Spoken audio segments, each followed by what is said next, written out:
Welcome back to Hashtag Single with Jeanette Bonner. I am not a relationship expert or sex therapist. I'm just a regular New York City woman navigating the world as a single, independent feminist.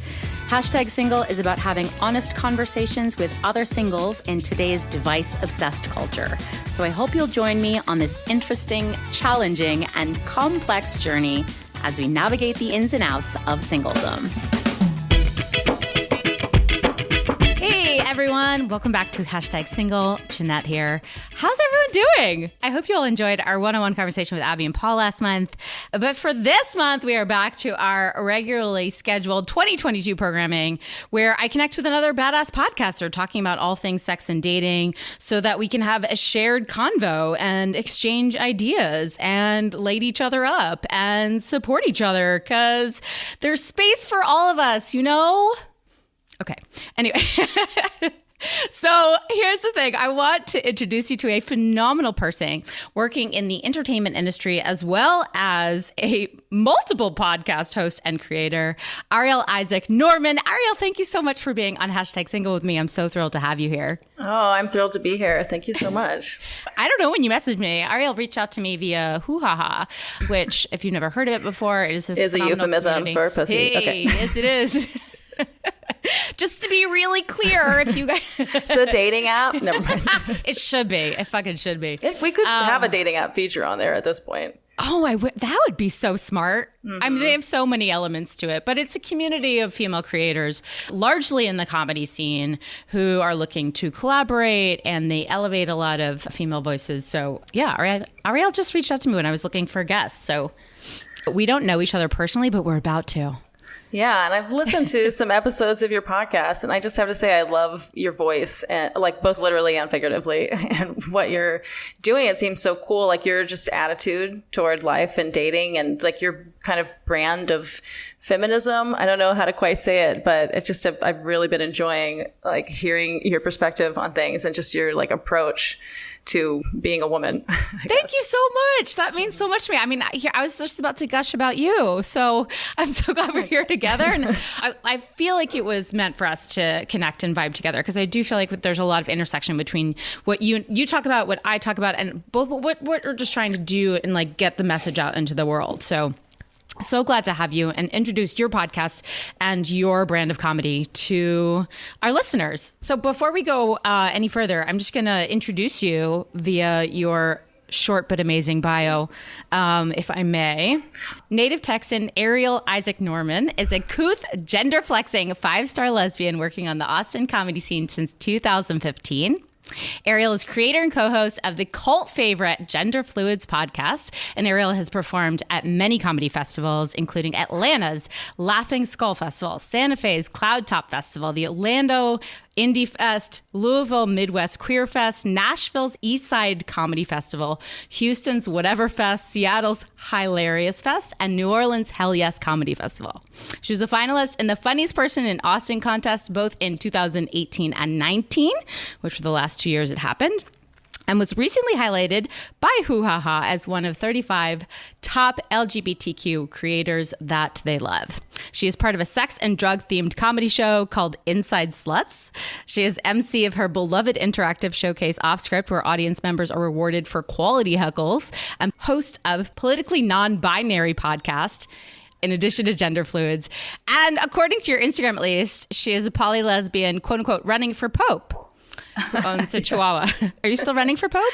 I mean, that's the way that someone I met recently put it, and or what she thought I should do, and I was like, see, that's the kind of thing that I want. I don't know how to put my ambitions to one day be some kind of spiritual and or political leader. So that's just my silly way of putting it. It works. Yeah. I love it. Anything in that bio that I add it all, obviously. Yeah, I know you smushed together like every bio I've ever. Are very lengthy, but I'm pretty sure there's more. But let's stop and process all those things, shall we? Yeah, real quick point of order. Yeah. So we do call it inside sluts on the occasions that we have it inside for weather, but it's usually called backyard sluts because it's like a backyard show that we do at different people's awesome backyards in Austin, Texas. And so, yeah, like the latest backyard, like we keep moving it to people's really cool spaces. And the latest one had like a rooftop deck. And so and we just have this crazy time. Rooftop sluts. Yeah. And it's just this fun show where we do, looks like sexy, stand up. And then we always have some kind of sex themed game in the middle that like the audience participates in. And I don't even know how we started by calling it Backyard Sluts 9, like as if it's a porn title, but also it drummed it up because by Backyard Sluts 11, people were like, oh my God, how have I missed all of these shows that you did? There's been 11 seasons of Backyard Sluts. That's fun. I love a good, I was going to say like slut party, but that came out straight. It worked. It kind of is. But I love it if it's outside or inside, really. And I if I was in Austin with you, I would 100% be there. I'm there with you virtually, and I'm there with you spiritually. Mm-hmm. But honestly, you're like a creative comedy machine, and I honor that so much because I just really gravitate towards and appreciate people, and especially creatives who are doers, who don't let opportunities come to them but make them for themselves. And you just seem to have so many projects that you're juggling, and then you got a new project, and like I love that about you. I just think that if you have a gift, why not just keep generating new stuff? So kudos to you. Oh, thank you. It is a lot of work. I know. Thanks for honoring it. I honor you because I know, you know what I mean? I'm a doer myself, and I also get trapped in the I'm literally writing a book right now, which I find hilarious because I barely have time for my podcast. Right. So, it's one of those things where we're blessed by having creative ideas come to us, and we're blessed because we have the skills to execute them and the community that supports them, but we're also mildly mentally unwell all the time. Totally. Absolutely. And every time I start something new, I feel like I can what am I doing? My parents collectively looking at me and sighing like, okay. Yeah. Fortunately, my parents have no idea about backyard sluts or gender fluids. Oh, for real? You have a totally different identity with them? Well, I mean, no, they're kind of aware, but my parents are still Mormon, so I'm not cluing them in. That's fascinating. Yeah. Hold on. Before we because my instinct to dive down this personal road with you is so strong because that's what I do on this podcast. But, we'll get there. And I do want to talk about your podcast. But tell me very briefly, do you feel like that upbringing led you to the path of comedy specifically, and also kind of gender queerness at all, without getting too couch psychologist about it? For sure. I mean, I definitely think it all informs it. You could never really say, where the gender queer shit comes from. Of course, yeah. But because I think probably a lot of that, is genetic as well. But the way that it shaped it, for sure. Because I mean, Mormons, just in the simplest way, Mormons are very gender dichotomous in the way that they shoot you into the paths and split girls and boys up. And I had to wear all kinds of girly clothes a lot, all that kind of stuff was going on. And then my sexuality was very, policed and not allowed. And so I had all kinds of hangups around sexuality, especially because of the Mormon church, on top of what it already would have been. So yeah, definitely informed that. And then because I really discovered stand-up when I was 16 or 17 on the internet, and it's what broke me out of, it started the process anyway of breaking me out of the paradigms of Mormon thought. So, listening to George Carlin and Chris Rock and different people, it was because I had been, essentially programmed into one world view. And so that's the kind of stuff that started helping to get me freed from the prison of the way that, Mormon worldview is. And so then I was very inspired to be I want to do this. So it gave you the freedom to find your true identity. For sure. And it's a combination of stand-up comics and Trey Parker and Matt Stone were the main reasons that I was able to free my mind. Yeah. That's kind of twisted and amazing. I just love that so much. But you have to see a role model of people that reject the norm to give you permission to do that for yourself, I think. And I think that's honestly what you're doing with your podcast. Like, hopefully someone is listening and has permission to then say, well, what if I don't want my life to be this one way that I was told it should be, you know? So I think that's so cool. What's your, you have so many creative children. What's your number one baby? Who's my favorite? Like, yeah, no, like what's your, you know, I don't want to say like, what's the thing that keeps you going, but like, what's your through line, if you will? I mean, I think stand-up comedy is my favorite child and always will be. You know, I need the newer projects to, you know, get excited about. I'm very excited about Politically Non-Binary, that podcast right now, because it's new and it's mine. And I get to say so much on there that I, you know, don't have any other kind of outlet for. And I get to have podcast guests. Like on Gender Fluids, we have so much fun, but we very rarely have podcast guests. And so like all of these things are so fun for me. And I love all my shows. I love my interactive show off script where I allow heckling and I give rewards to the people who are funny at it. Like, cause I'm so interactive. I love interacting. I don't care for the fourth wall. I mean, sometimes heckling will step on a punchline, but like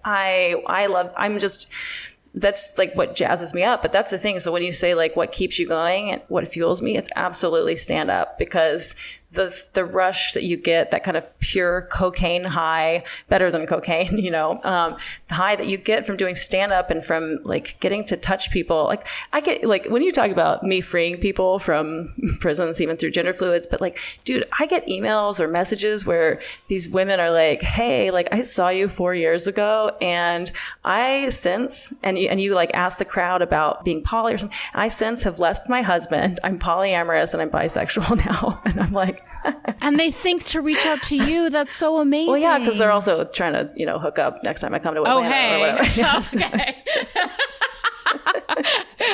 I thought they were just like trying to honor you with their journey. Yeah. Here I am. I'm so naive. But but that's not nothing. That's like, again, I mean, just if you could change one person with your comedy, if you can change one person with your opinion, like what an incredible gift. And then people tell you, how wonderful is that? And, you know, I mean, I assume you're probably the same way, where we all struggle with self-esteem, and like that no matter how many, you know, compliments you get, like it's still the, you know, part of the deep well of stand-up comics' real motivations is our horrible self-esteem issues. Yeah. And so, I mean, it was several months into doing stand-up when I first started in Boston, actually. And, you know, it was mostly doing open mics at this point. But maybe there was like a little showcase that I did at one of those little black box theaters up there. And I was telling jokes about dildos and whatever. And this woman ran into me at the gym and was like, oh my God, I saw you Friday night and your jokes about lesbians. And she was like, I just have to say, thank you for existing. And like that, I mean, that's just, I mean, how could you be more validated? I know. But it's one of those things where I'm like, dude, I was just being honest about things in a way where like, and that's something about my comedy. Like, I just really, really want to be honest about things that people oftentimes aren't honest about. Like, we have to hold the party line or be very like, oh, we can't let anyone know that things aren't as simple as the politicians among us want them to seem. And so me just kind of like being like, hey, making jokes about that, you know, lesbians, we say we don't like penises, but like, okay, we have all these replicas around, you know, like it would be like I can't even remember, this is so long ago, but it was something about how like, it would be like someone, you find him in his room painting a Boba Fett figurine, but he's like, no, but I hate Boba Fett. Yes, I have all these replicas in various shapes and colors, but I just comes from my deep hatred of it. Yeah, you know, so it was so silly, and I think, you know, those were just like the jokes she was responding to, but I think she was responding to my desire to be like, look, we can talk that things aren't so black and white all the time. We can have that conversation. I can be a gold star lesbian, if I'm allowed to say that, and still like be able to express some amount of like, things aren't that simple. Yeah. And we don't have to pretend they're that simple. It can be fine and funny and whatever. And, you know, and labels are always going to be a little blurry anyway. And so for someone to like just thank me for expressing that when I was 6 months into comedy, and it was important to her to have that said out loud, then, everything since then, it's like I get to share so much more of myself that people respond to, or another time that I walked off stage and I was I get nervous when I see visibly queer people in the audience sometimes, because I don't know sometimes if they're going to be upset about some of the nuanced things that I say. And I remember I got off stage and I was nervous about this other short hair, as I call people, a short, someone who a few years ago you would have been like, what's a short hair lesbian? But now you don't really know if they identify as non-binary or a boy or whatever, sure, something more complicated. And I walked off and they immediately came up to me and were like, oh my God, thank you so much. That was like reading from my own diary. That's how I think of so much of stand-up, is that we are articulating for people things that they either can't say out loud, or they don't know how to say, or, they haven't formed that thought themselves, or it would be too embarrassing, and we're just shameless enough to actually say it, that we're representing other people. And so it's not like any thoughts that I have nothing's original, right? We're all in this patterned mess together where we all have things in common, whatever. But I get to represent the deep, sometimes embarrassing thoughts, or things that just, not everyone would ever admit in public, whatever. And I get to be the person who goes ahead and says those things, and it allows other people to have that part of them expressed, or to talk about that, to open the Overton window of what is available to talk about, whether with their friends on the ride home or at work or whatever. And I think especially in the framework of comedy, there's a permission. It's even if people feel let's say you were giving a TED Talk on the same topics. Mm-hmm. I think some people might sit into the audience, queer or otherwise, with their arms folded and be like, I don't know if it's okay to say this. But when you're in a comedy space, it just relaxes people, and they have permission to be like, you know what? It's not that serious. Life's not that serious. We can laugh about it. And also, if you disagree, you can laugh about it. So the laughter is a release of tension of oh God, thank God I was thinking the same thing. Or, oh my God, this is ridiculous. But now that we're talking about it, I realize how ridiculous it is, Yeah. And that is the thing. We can all get so sanctimonious about whatever our sacred cows are, our sacred beliefs are, the thing. And especially when things are politically tense. And, it's unfortunate, of course, that so many things in the queer world can be politically tense. And here I live in Texas, where we have some insane political leadership who wants us to tattletale on each other if we think someone's trans, or if we think someone had an abortion. I mean, it's oh God, bananas. And that it is bananas. But at the same time, most of my time I'm spending talking to liberals who already are so far on the left side that we do need to be able to make fun of ourselves. We do need to be able to look at the things that we're getting a little bit wrong or being too black and white about on our end. And and I talk to different audiences. I often am talking to conservative rural audiences as well, but most of the times when I'm in cities at these comedy shows, I am talking to liberals. And so then I'm well, we need to also kind of make sure that we can laugh about our side of the road, so that our ideas are better and stronger, so that we're compassionate. Because if we can't laugh at ourselves, then we're never going to be able to be compassionate and understanding of the other side. And we're not going to have as strong viewpoints, as coherent of ideas, if it makes you uncomfortable to poke around and laugh at the stuff that is going on our side, then that might mean that you, on some level, realize that some things that you're being a little bit too strident about, or maybe it's not as simple as you're making it out to be. Maybe it's not a one-size-fits-all approach the way that you're claiming it is, because it's politically expedient to claim things are black and white and one-size-fits-all. Beautifully said. Absolutely.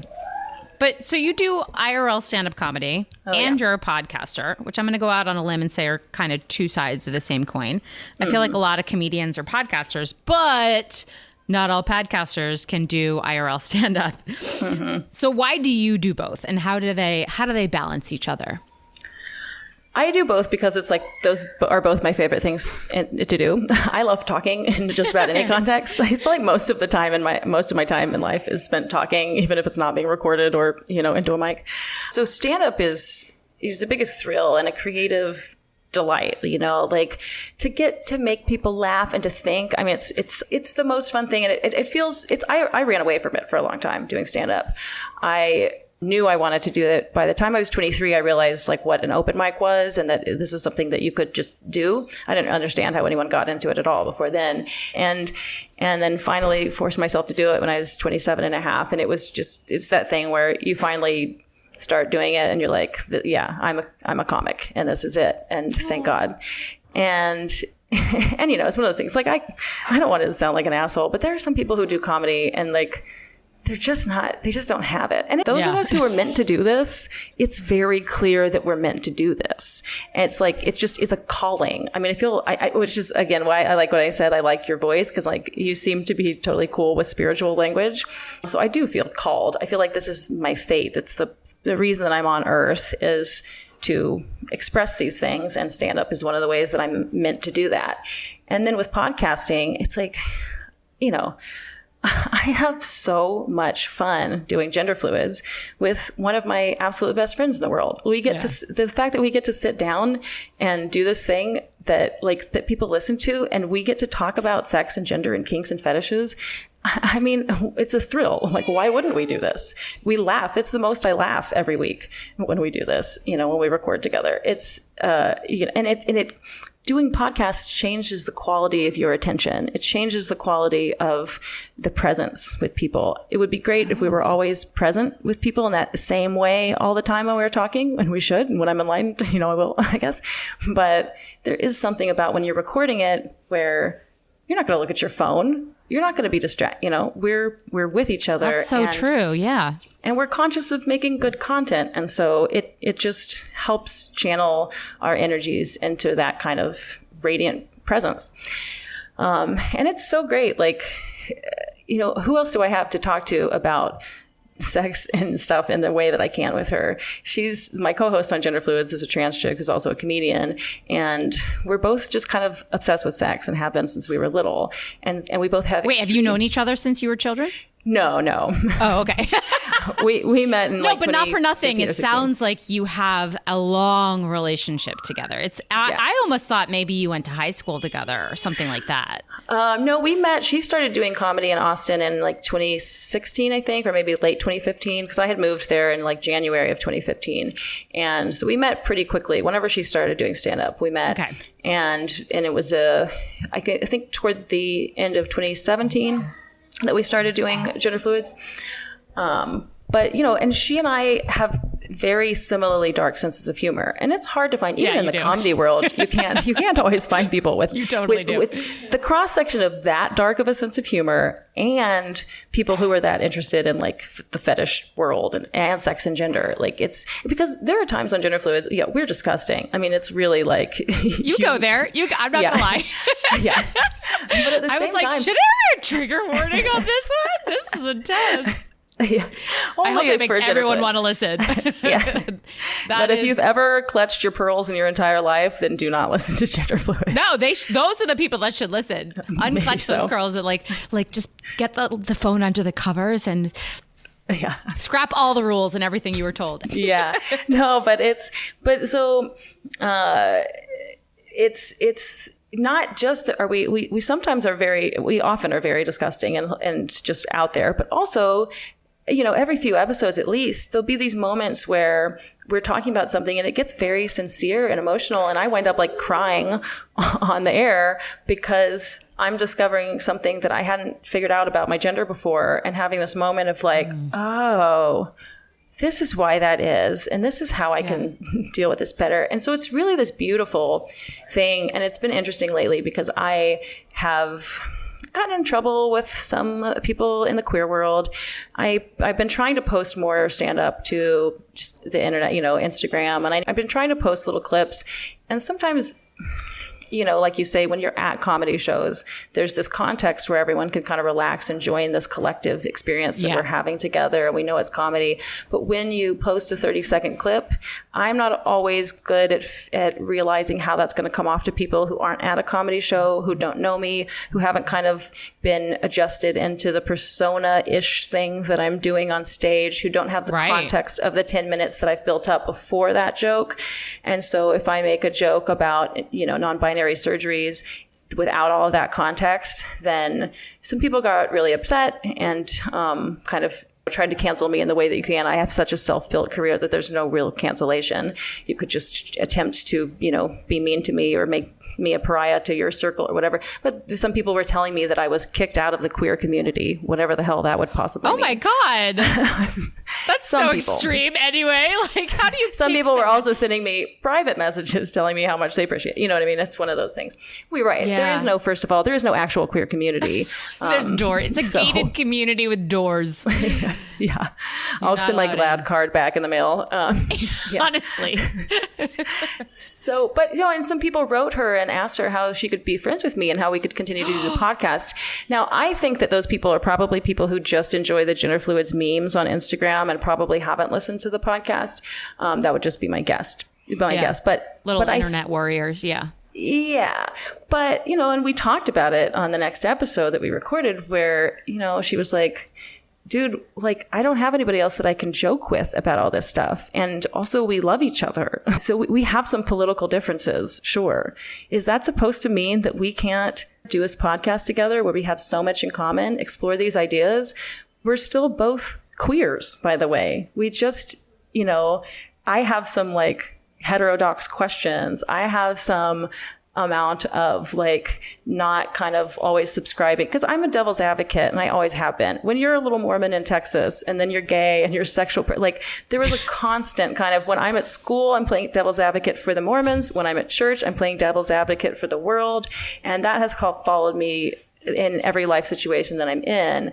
And that's part of being a stand-up too, I think, is that we often are like, we're questioning everything. And so, like I said, I can sometimes lose sight of the context and I'm trying to figure out how to not, because you're also, people's attention spans are so shot that like all I can do is these 30-second clips, right? So, right. But then the 30-second clip, I was like, okay, my bad.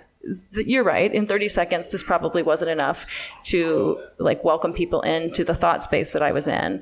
I was going to really compliment you because I think gender identity and gender politics is such a hot button topic with so many people because they're either too afraid to misspeak or they don't understand it themselves. So they just sort of blanket avoid it. And what I love about gender fluids and what I love about the rapport that you have with Ava is that the conversation is just so raw and open and genuine in your conversations. And it's honest about the fact that our world is constantly shifting and that we're all actively figuring it out together. You guys make it so approachable and not scary. And that is no small feat. So, I think it's a double-edged sword, right? I think that's what draws people in. It drew me in. But it can be used against you. It can be wielded against you. Your openness, your vulnerability, your rawness, and just the fact that you're having conversations about it in the first place. Right. And I think that's what makes our podcast so great, really, to me, is not only that we do have this dark sense of humor and this interest in these topics together, but that we have these different roles. She's the one who is a little bit younger and who is very kind of like in the, she has like a philosophy degree in like colonialism or something, Oh my God, really? She's something like that. And it's like she's got like the woke stuff down, although she's not like insufferable about that, but I'm the person who's also a little bit of a stand-in for the slightly more conservative person, the person with some questions, the person who is going to go, hey, wait a minute, are we not overreaching here? Or are we sure about this? And so to me, I'm like, this is a good thing because we can have that out. But I'm still someone who's queer. I'm still someone who has suffered under the oppression of homophobia and gender nonconforming phobia and all that. So it's like, who better to have the difficult conversations? Yes, I wish she would go there with me more. She doesn't really want to have it out about the real political stuff. Well, she just doesn't, want us to spend our time like kind of really having difficult political conversations. Like there was one when the J.K. Rowling thing was kind of first happening, we did it a little bit, but it was too upsetting for her. Like I was raised in a family where like we can have some arguments, but she's like, no, like we're not going to do that. But the little things will come up or whatever. And I think it's beautiful. I think it's such a good way. I always think that people who are definitely like somewhat more conservative, but are interested in gender, it actually is as disgusting and crazy as that podcast is, it actually is very welcoming for them, because I'm going to be the one going, wait, what does that word mean? And we can laugh about it. It's not sanctimonious. Most of the queer, we have this kind of joke in the beginning of the podcast where we say it's the only queer podcast that isn't super gay.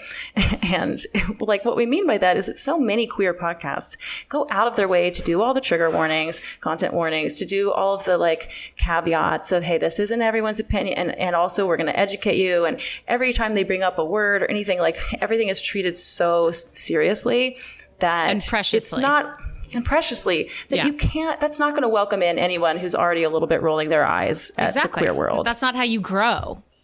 Like you have to give people, much like comedy, you have to give people permission and space so that they're not constantly self-editing, so that it's okay to say, actually, I don't know what that means. Or, I'm the first to say, I'm a flawed human being. I still say, I've said it a couple times already on this podcast, I know, like I still say you guys. I use binary pronouns because I'm a 40-year-old woman who was brought up in a binary patriarchal society. So I'm still growing and trying to change as a person. And I can acknowledge that while still working on myself and still learning. Well, and at the same time, you guys is one of those phrases where some people will tell you they don't like it because they're a woman and they don't want you to be using guys as a collective. Some people will tell you they love it because guys has become quite the gender neutral word. And so that actually they feel affirmed when you say it. Like it's so many you can't please everybody. Exactly. Yeah, you can't please everybody. And so the idea that we should have all these rules, that's something that I really butt up against, is the idea that there are one size fits all rules that we should all be saying, always ask for pronouns, never say you guys, like all this kind of stuff. Like that's just not going to work. You're going to have to do things on an individual basis. Same thing is true for most policies that we have regarding gender and how we deal with it. Everyone wants everything to be like, okay, this is how we're going to do sports. This is how we're going to do battered women's shelters. How about if we're humans and we're going to realize that things are going to happen on a case-by-case basis sometimes. Yeah. Amen, sister. I just want to listen to you. I just want you to like be my little angel on my right shoulder all the time and be like, Arielle, I'm not sure how I'm supposed to feel about this thing. And you're going to be like, wait, which one's the... I think the right shoulder is the good shoulder, right? I don't know, but I like the idea that I'm either the angel on the devil's shoulder or the devil on the angel's shoulder. I would support that. I would support that fully. So I have a question for you. You've been doing your podcast since 2018, which is a little longer than I've been doing #single. What has changed for you personally in doing the show? In doing gender fluids, what's changed for me, like in personally, you mean, how do you mean personally? However you want to answer that. Like, who were you when you started the podcast? Who are you now? Yeah. What did it mean to you when you started it versus like what you think it's about now? Certainly, like, are you in a kitchen? Are you in a restaurant? You don't even...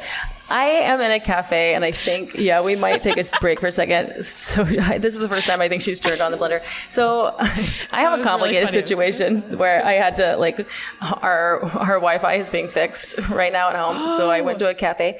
But the room that was available is actually the children's room.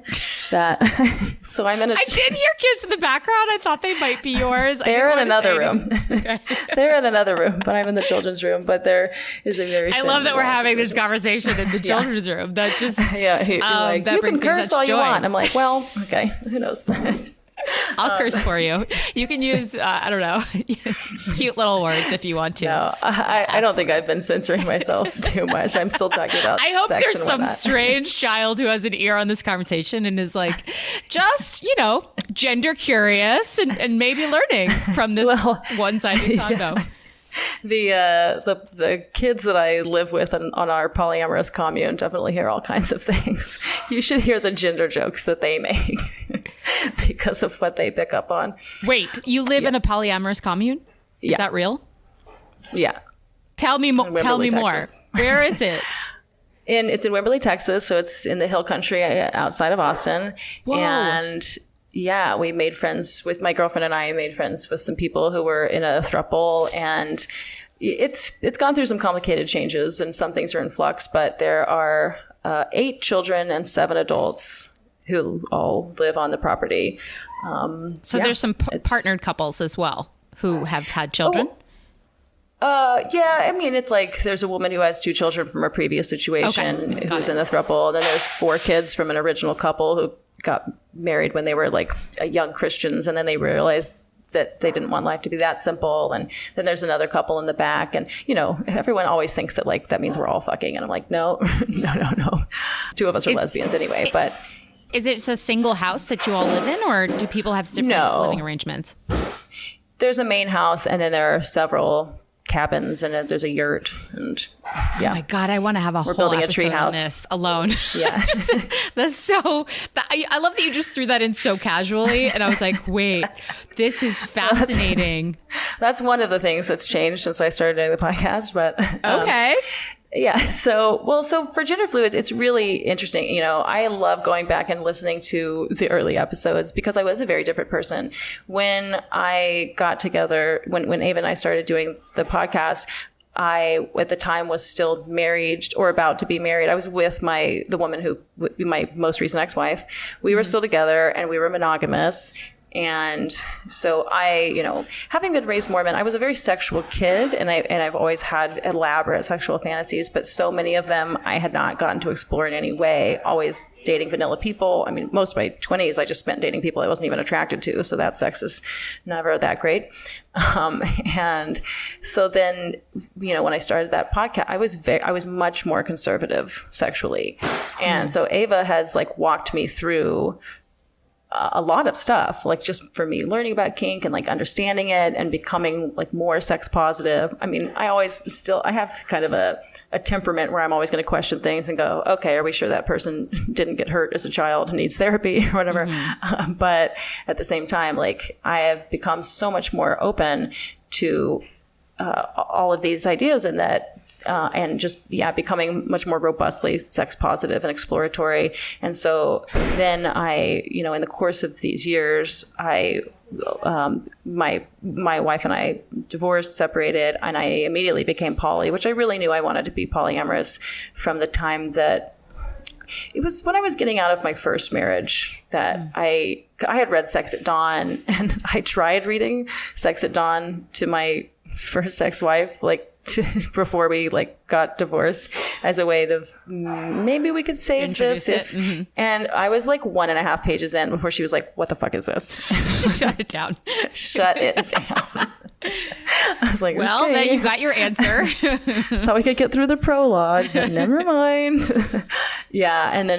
And then I kind of assumed when I got with my second ex-wife, when I was younger, I was so monogamous, and I was so jealous and possessive. Like I just didn't understand how there's a part of me that knew I kind of wanted it because I kind of wanted the freedom, but I couldn't imagine giving that freedom to my partner. So I had some idea that, like, well, maybe for the first several years we'll be monogamous, and then we'll get to this point in the relationship where we'll just kind of be like comfortable enough / bored enough that we'll start opening things up a little bit. Or I kind of got permission for her, like, hey, could I just go on dates with other people, even if like no kissing? Like, I just want to go on dates. And so much of like being poly / open is, when you go to a party and you're trying to like talk to people, if you're just in a closed relationship, then there's just not like the energy that you can get from some amount of flirtation, from like the possibility, even if nothing is going to happen, just the possibility that it might gives you access to so much energy that you otherwise wouldn't have. And so like getting to have that experience, like I just wanted to be able to meet new people, and it's so much easier if you could like meet people and have those experiences. But then I didn't want to be weird and confusing these poor people that I was trying to non-date. So I never really did it. But the moment that like she left me, once it was like, okay, we're ending this, I was like, oh, thank God. I have so much of my sexuality to explore, and I want to be poly. And I immediately just started dating people in the context of, hey, I'm poly, you poly. And everyone I met was just like, of course we are, which I don't understand because I ask audiences all the time, and it's like no one. But everyone in like the Austin queer dating scene was like, yeah, of course I'm poly. So now I have a dom and I have a few girlfriends, and, I live in a polyamorous commune, and yeah. Like 180 degrees. That's huge. Mm-hmm. And then more difficult question. If you feel anything has changed in society in the years you've been covering gender fluids as a podcast. Oh man, things have changed a million degrees. I mean, we've done so many circles. So she's like, not necessarily progress, just sort of spinning. It's both. Yes. And I mean, there's definitely progress, but it's, it's also, where are we going? So did we start in 2018 or was it 2017? You might know better than I do, but whenever we started, it feels like it was in the pre-Trump world, but I guess it wasn't, because that would have had to be earlier in 2016. Yeah. But I guess it was early Trump days. But I don't know. Gender was simpler when Ava and I first became friends. It was still it was just more fun. I was just fascinated, and I'd met some people a little bit here and there throughout life, but it was kind of an anomaly. But it felt like, at the time, it felt like we could be very open and direct. And that was part of why I made such good friends with Ava, is because no question was off the table. We could joke about things. We could call a spade, and that was all good.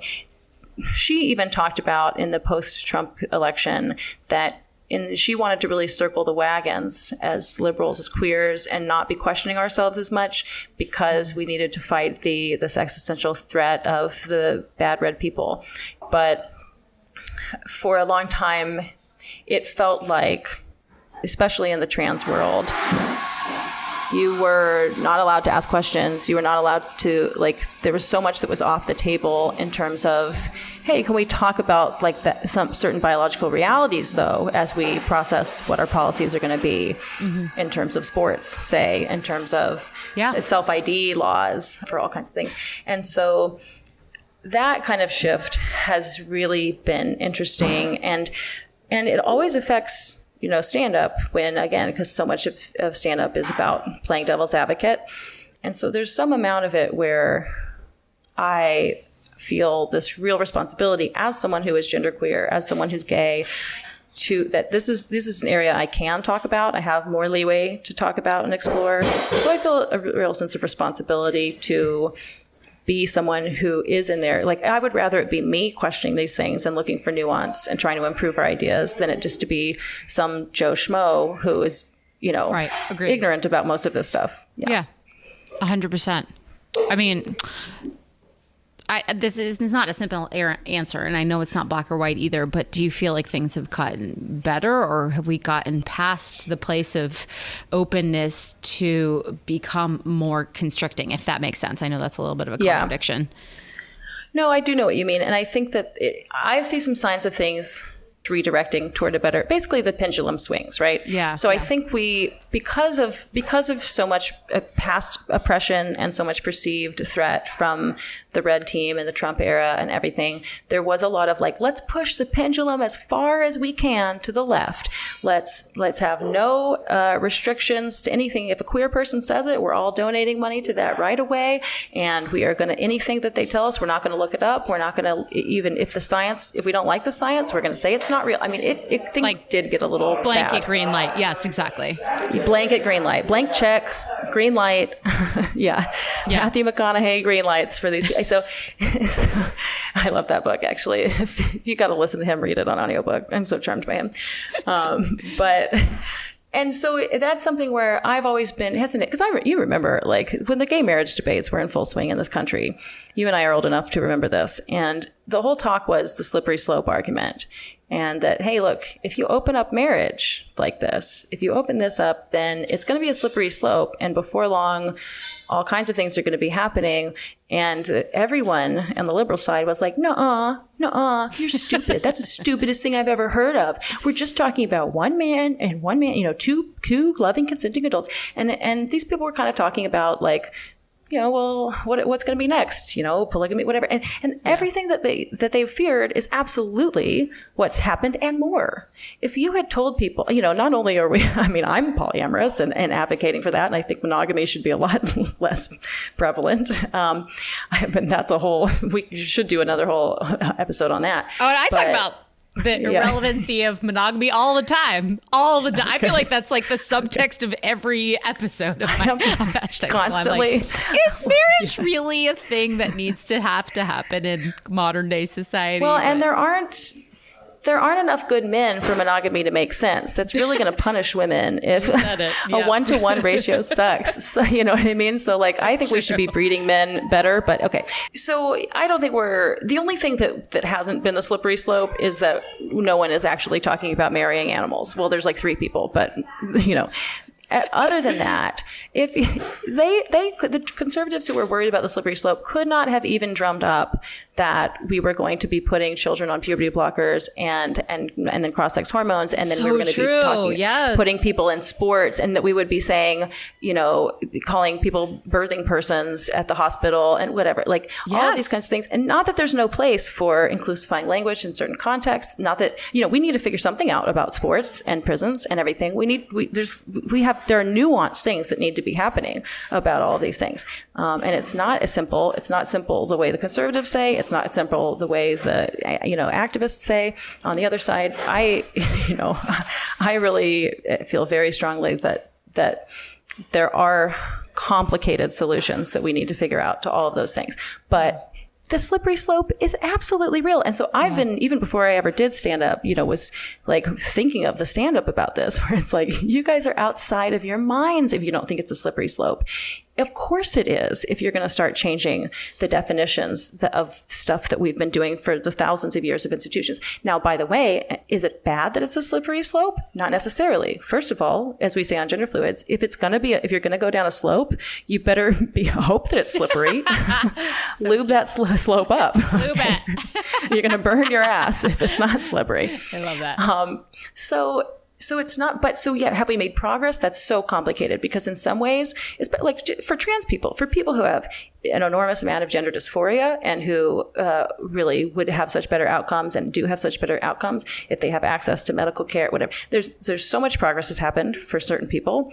But on the other hand, there is something where once you have the technology available to people, they then become obsessed with it in a way where if it just wasn't, then you know, and you hear this from certain people who like say that they have kind of a mental disorder around this, and that they were fine with their fantasies of being a woman until they heard about these technologies, and then it became this plague for them where they had to get these things. And there are people who, there are different kinds, because trans isn't one thing. There are a million different things that lead to people having gender dysphoria, that lead to people wanting to change their gender or their sex or whatever. And so for some people, there are better outcomes with the surgeries and with the hormones. For some people, it's a mixed bag. For some people, it's an unalloyed bad, and they regret it. And it's very complicated. And so, and particularly for young X chromosome people, there is some real evidence that there's a certain amount of social contagion that happens with XX teenagers all the time, where they're cutting themselves, they're anorexic, they hate their bodies, they hate themselves, they hate being a woman, they hate male attention. All of those kinds of things have clustered together, so that unfortunately, because it's like one thing you could say, hey, things are harder now, and you might get it wrong if you think you would be better off transitioning.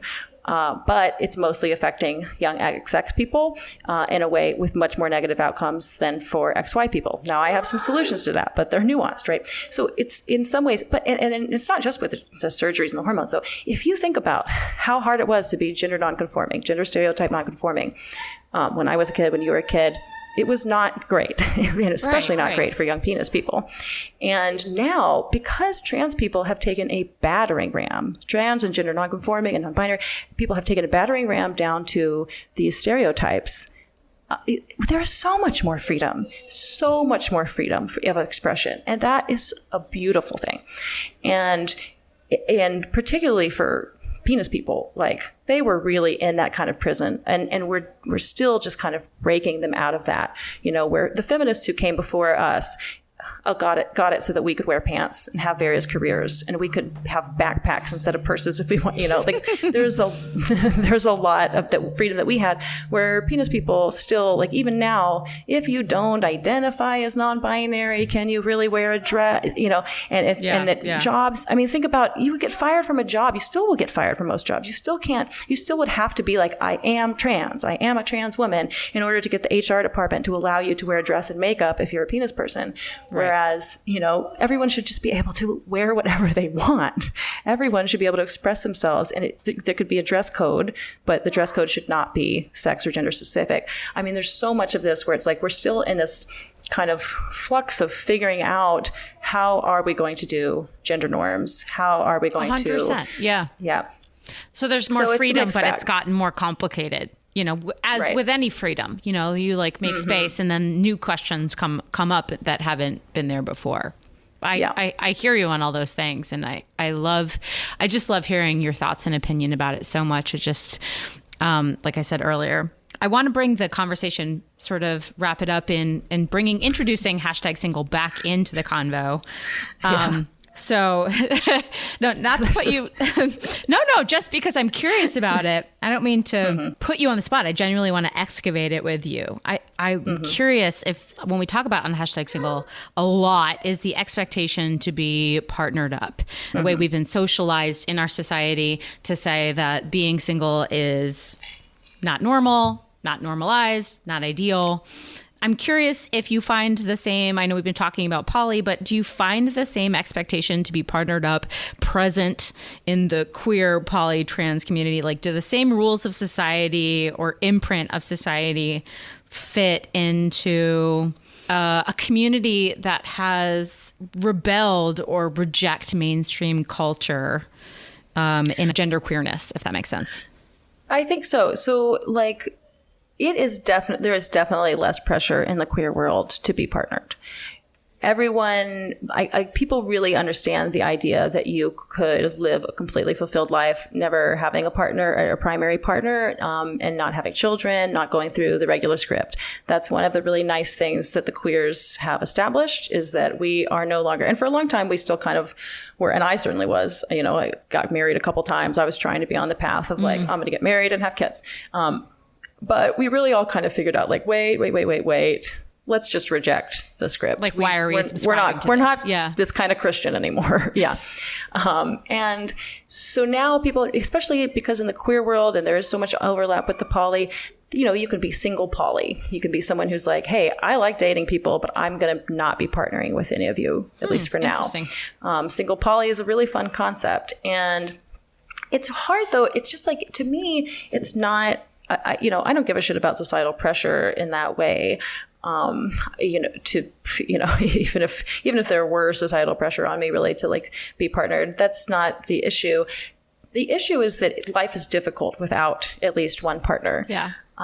Financially, it's difficult. Yeah. You're just taking on more of a burden. So I would say that I think people need to be open to some of the stuff that does happen in the kind of queer poly world, where you can have partners who aren't even necessarily sexual partners. I've seen some of this, because best friends, you don't have to be fucking someone to be their partner. Help me pay my bills. Yeah, well, it's like a roommate, first of all. Oh, okay, you're right. That's true. But you could have a roommate, but someone who's not just a roommate and or a friend who you could be a business partner or investor. You could have someone where you're like, hey, it's cheaper to go on vacations together. So like best friends can function in these ways. Totally. So you can have all kinds of partners, and people get so hung up, especially with the poly thing. They think it's all a big sex orgy all the time with us. And it's like, no, a lot of this is the realization that if you're going to have children, we always said, it takes a village, but most people aren't doing that. I've heard people say that it's like a luxury belief to think that we can get rid of the 2-parent household. But in reality, being a single parent's the worst for people and their children. And I'm like, hey, whoa. We're not talking about single parent households. It's great for kids to have 2 parents. How much better if they have 3, 4, 5, 6, 7 parents, 7 to be adults raised by a community. Them. Yeah.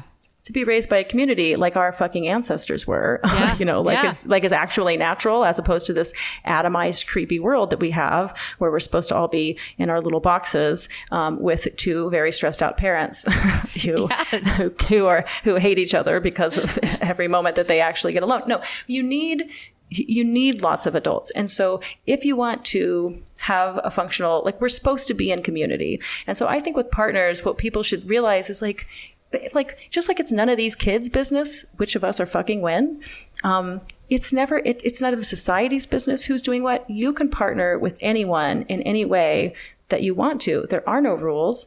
You can say, hey, I'm going to sleep with, these 7 people on a rotation.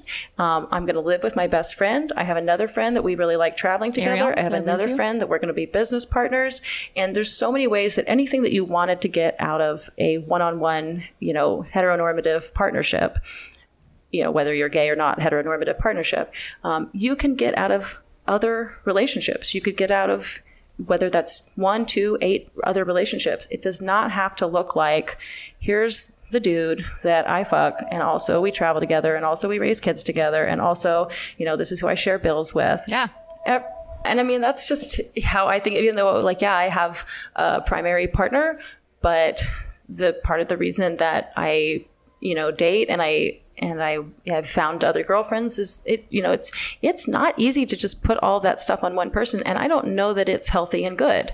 You can become disappointed because no one's going to be everything that you want. And so you might also want a partner who, there's certain genres of music that Casey doesn't like as much, but that I do, and that Sarah does. And so we can go and have that. And so I would say the same thing. It doesn't matter, even if you don't think of yourself as poly and you don't want to get sex involved in that, you can be polyamorous. Just means loving more than one person. And we all are polyamorous. Yeah. It's just, it doesn't, people get so hung up on the sex issue, but everybody does that differently. And that is an individual choice for each of these different relationships. But yeah, we don't need to be following these rules anymore. You can, color outside the lines at this point. Yeah. Going back to what we were originally talking about, just having permission to approach life in a way that makes sense, the most sense to you. Mm-hmm. I guess that was a really basic conclusion to make, but really, I mean, I just want to honor your thoughts in that space, because I think they're very much in line with what we talk about in this podcast. But just the fact that your presence in the podcast space and what you're doing with your comedy about just carving a space for people, mm-hmm. that those who feel different in our society because our lives don't mirror the way society has told them to look, have a place or a community or an outlet of people to listen to, like you and me, and I just want to honor you for creating conversations that are welcoming and open. And as you always say on the podcast, just chill. Well, listen, I so appreciate you and your openness and your opinion and your willingness to share it with me and have this conversation. I think you're such a badass. Arielle, it was so wonderful having this conversation with you. So thank you again. If you all liked listening to this episode with Arielle about gender fluids and gender queerness in general, and you have a friend who might enjoy this conversation, please consider passing it along. As always, we're over on Instagram at #SinglePod. We'd love for you to join the conversation over there. And if you're feeling extra spicy today, maybe give us a like and a follow on whatever platform you're listening on. And maybe if you're feeling hot and spicy, leave a little extra love in a review. That's it for this episode. We will catch you next time.